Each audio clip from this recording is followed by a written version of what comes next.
Okay. Another time I was down at John's church. Um, they, I was in there and there was a pretty dark haired girl that sat across the aisle. Her husband wasn't there. And all of a sudden I felt someone come up behind me. She looked over at me like this. Okay. I looked over at her. I looked just as scared. I could feel someone behind me. John Chamorro, he passed away this last year. Some lady had nudged him. He jumped out of the aisle and pushed the guy from behind me. I closed my eyes for a second and I turned around. The doors were rambling as he held his body with the door shut. She looked in horror like this and walked to the front of the sanctuary as I just stood there in fear.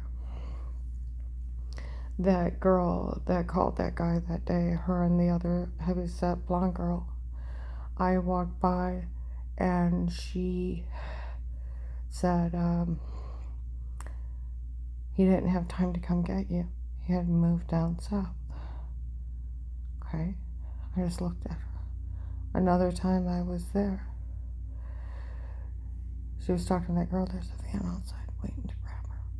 So I waited and left with other people. There was a van ready to pull out. There was no one in it. You could see. They didn't get a chance to grab him. They would have had it done in front of everyone. Okay. Another time I went down there, she looked at me and said, for when they find you alone, that's when they'll take care of you. Okay. Another time I had went down there. One of the Ravenna police had followed me down there, and they're in it so much with the churches. There was that dinner I went to, they had it at a different building. He came in, he sat down, popped his feet up on the table. They said, did you get where they got the Catherine from? I forgot to tell you before I called Will too. There was a tall white man with brown hair, brown beard, 250 pounds, looked at me and Johnny, for you can run, you can hide, I can still find you. You can change your name, I can still find you. Okay? You can go back to Catherine, and I can still find you. I've always been Karen. My mother had that disease where you don't want your baby. She had 4 other children, and she was a Christian. She didn't believe in abortions. She didn't want another baby. So she took birth control pills till she was 5 months pregnant. She couldn't hide it anymore. She went into the doctor and they're like, you're either 5 months pregnant or you got a tumor the size of grapefruit. She's like, I'd rather take a tumor. And it was me. And she was furious. She was pregnant with me. My father was a hardworking man. My grandfather had died, and she was a widow, and my father took care of her. Okay? And he had 4 children, now going to have 5. They didn't have food stamps back then. And here he had 7 people to take care of. He was working 3 jobs, and he was an apostolic minister. The man that was over him came up to him and said, if you have one more job in your life, you have sin in your life. He said, I have 7 people to take care of. I can't quit my job. And he said, I'm going to college so I can get a better job on top of 3 jobs. And he said, I can't. They depend on me. So he said, well, you got a choice. So he chose his family. Well, he asked my mother if she would quit being apostolic and go to Assemblies. They're the same religion, same beliefs, But one has a really strict, apostolics have the real strict dress code, and assemblies doesn't. And my mother is so strict into that occult, she wouldn't give it up. And she just let my father sit at home. Well, he missed being a minister. Okay? Well, when I was born, and she was so mad that I was born, she wouldn't even name me. So my father named me. And he named me Karen after Job's youngest daughter, Karen Habakkuk, and Ruth after his mother. So my father named me. And I've known of that story since I was small. Okay? So where they got Catherine, I have no idea. Well, that undercover officer followed me down to that dinner. He sat down and put up his feet up on the table. Did you ever figure out? And he's talking to those people in the church. They're all in on it. Okay. He said, "Where did you figure out where they came up with Catherine?" He said, "No, we haven't figured out that one yet." Okay.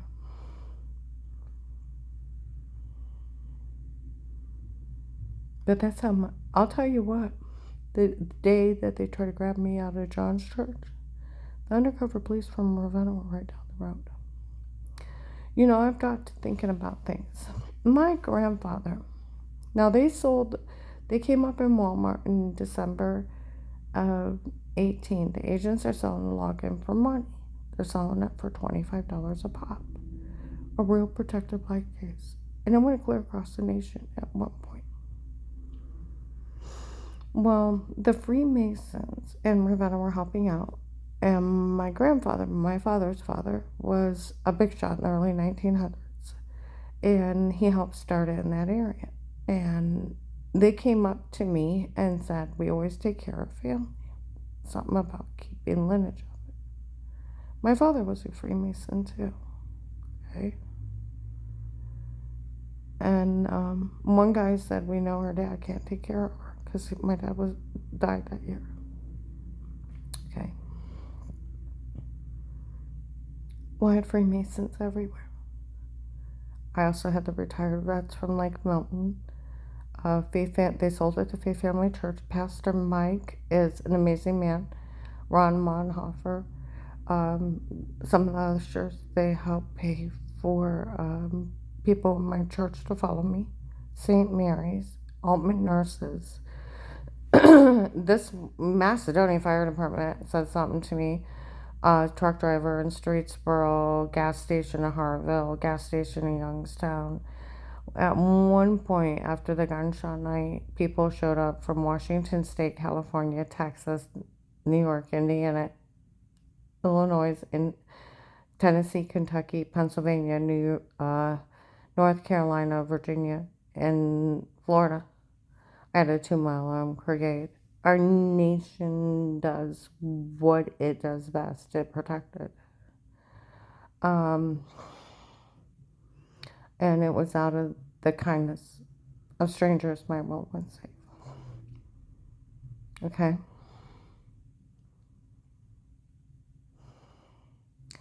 I wonder if those security guards, if the Freemasons didn't hire them, because the plates were all over me. I just wonder, with Will leaving me on his desk.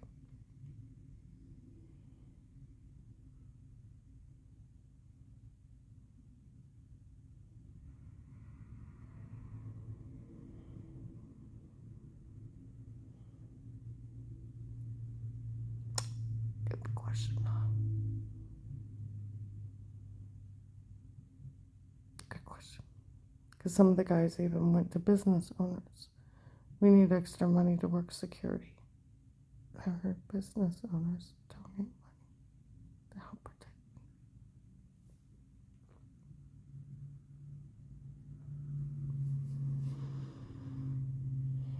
Okay.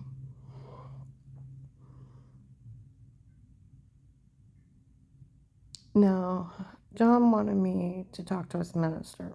Yeah, right. He asked me, "Well, did you want to talk to me about something?" I said, "Well, what do you do when you're stuck in the same square box and you can't get out, and every time you try, you get put back in. He said, I'll pray about it. Well, I went back to church, and he said, your answer is, there was a good man, walking by a man with a bloody bird in a cage, and the good man offered to buy it. First man said, no, I'll take it out and kill it.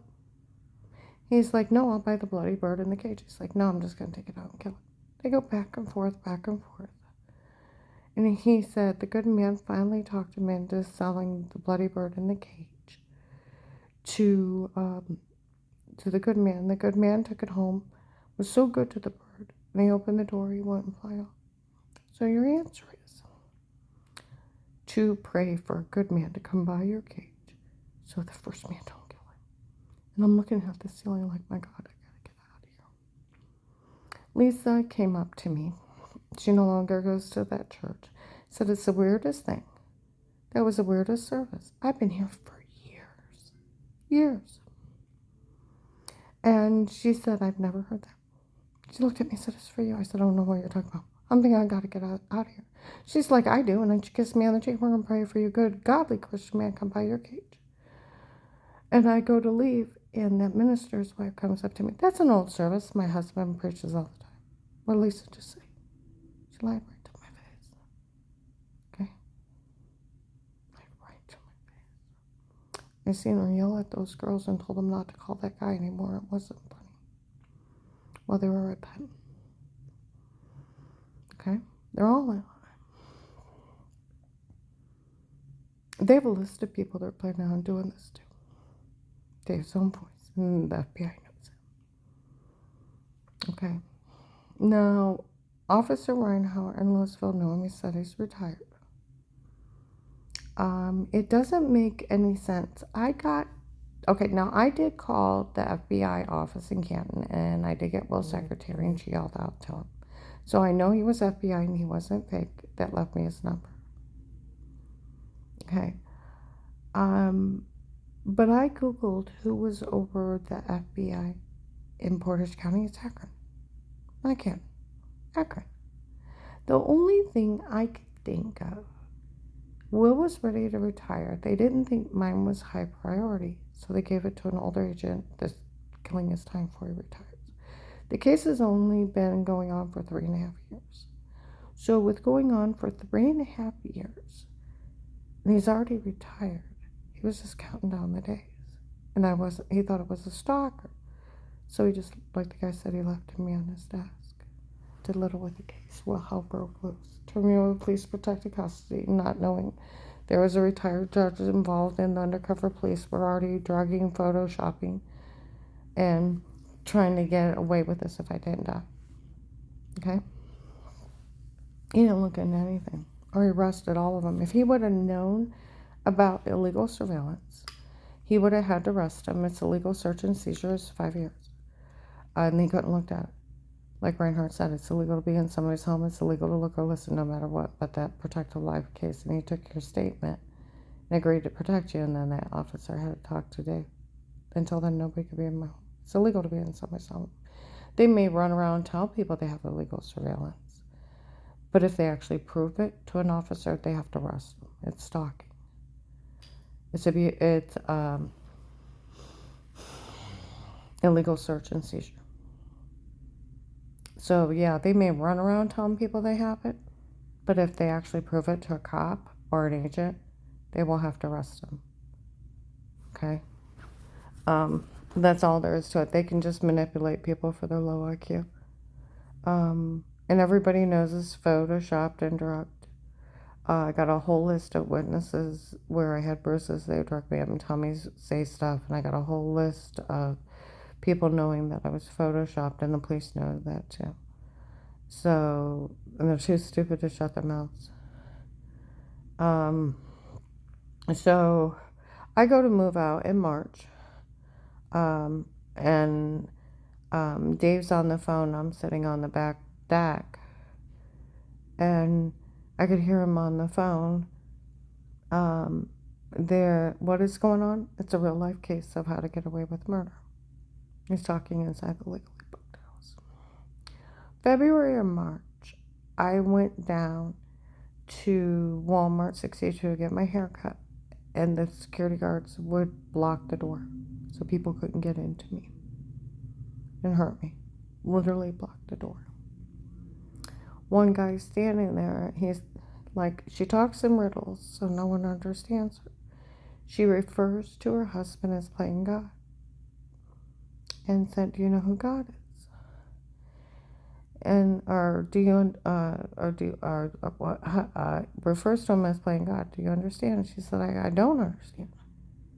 God holds life and death in his hands. Her husband's trying to kill her. Is that what's going on? Well, I started Faith Family Church in January 19.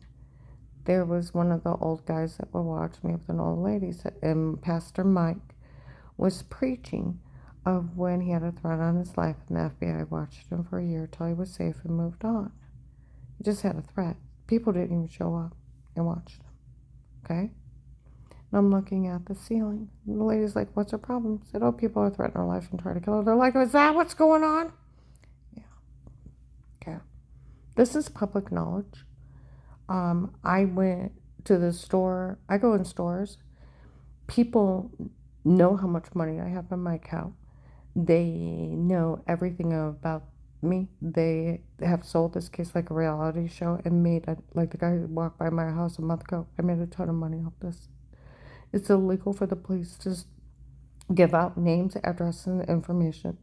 They have a list of people they're going to do this to in Dave's own voice.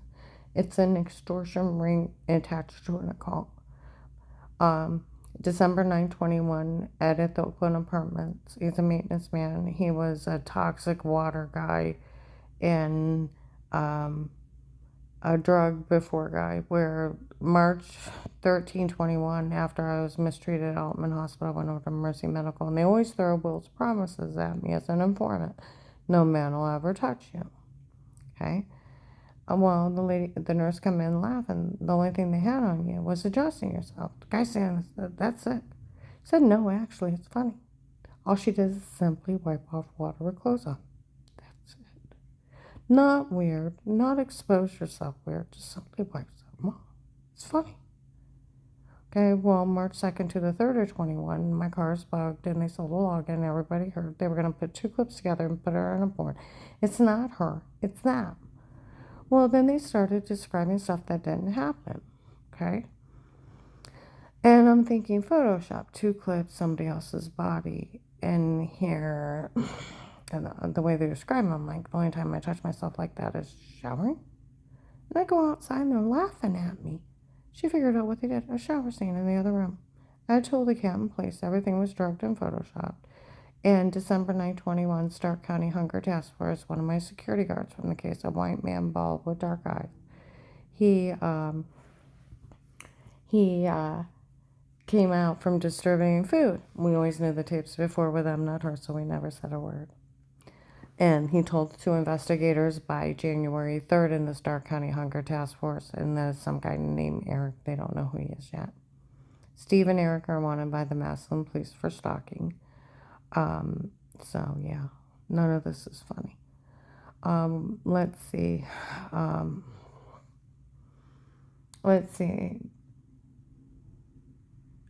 April 4th, I move out completely. And by May, there's an Asian lady who shows up in Mesquite Park with a little boy. "Can we have Karen now? The men aren't done with her after what happened to Daddy." Well, some guy said on the gunshot night it was a mean stunt. They have dead to rights if they did kill someone, and the cops dead to rights. They stayed out of it, okay? And it's not wrong to hide for your life. Like one of my guards said, "You did nothing wrong hiding for your life. It's not wrong to hide." Why would you go after a victim hiding on the floor when the cops betrayed her? You wouldn't. You go after the cops and you go after Dave. So I figure she's part of it. But I'm a good person. So he had even bragged to Dixie, my daughter-in-law, that there was gunfire at target practice and that they went to the wrong house. And so I taped her and Terry of the attempted kidnapping, put this big video statement of connecting everything together. Okay? I took it down to South Arco, my attorney at the time, and I said, "Seth, I have a package. Would you deliver it? What's in it?" I said, I can't really say, because I can see the undercover police driving around.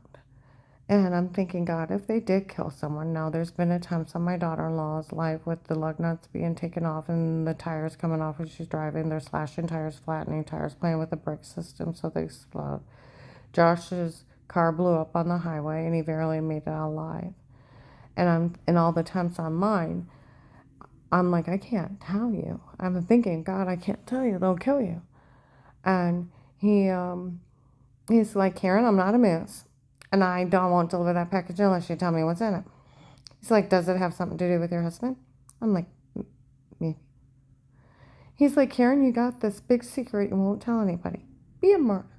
Be a victim. Don't tell anybody.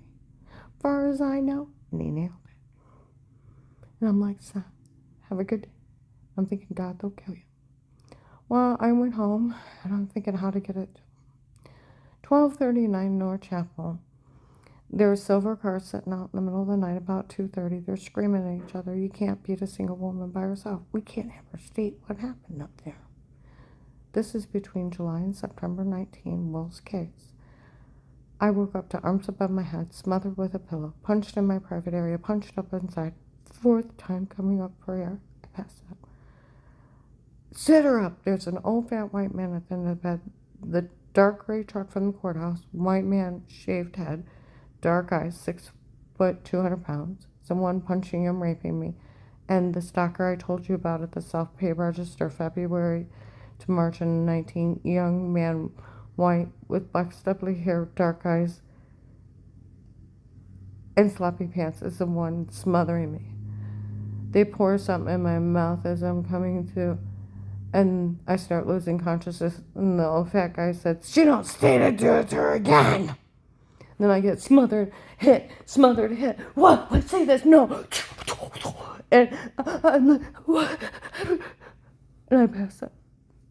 No, I already had post-traumatic syndrome of the drug. I woke up and woke up. I had fingerprints up and down my arms. I had an embedded pillow thing in my face. I had bruises here, blacked out eyes. My private area is 3 times swollen from being repeatedly punched. Okay? I take bladder spasm medicine. I get up and I get a shower and I curl up in the bottom of the shower and I cry. I get out and I look at my bed and I think they raped me. I gotta wash it. I'm like gone.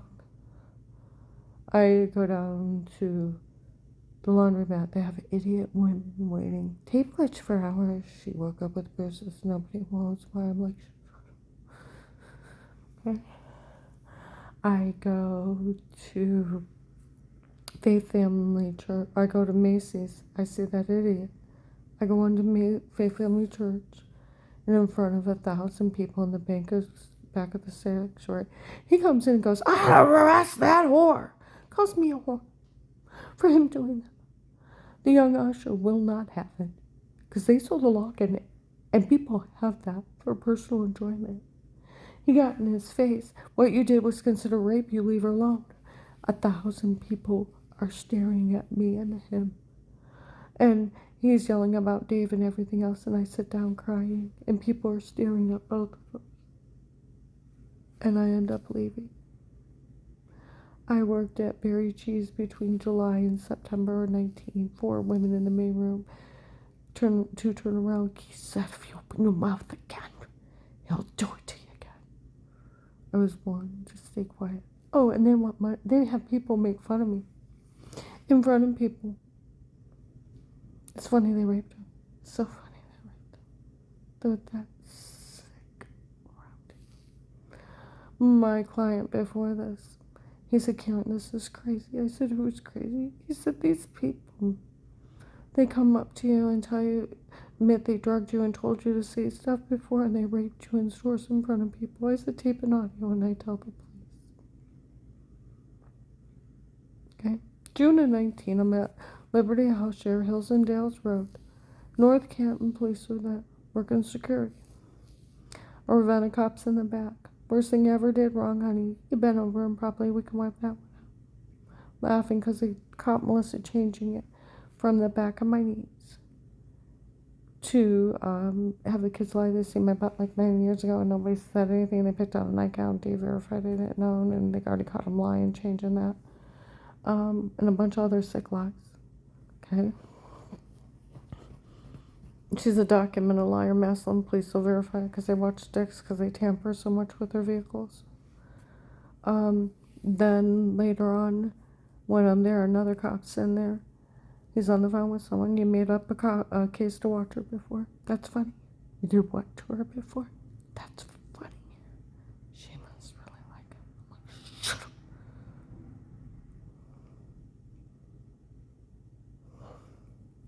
I gotta stop for a minute.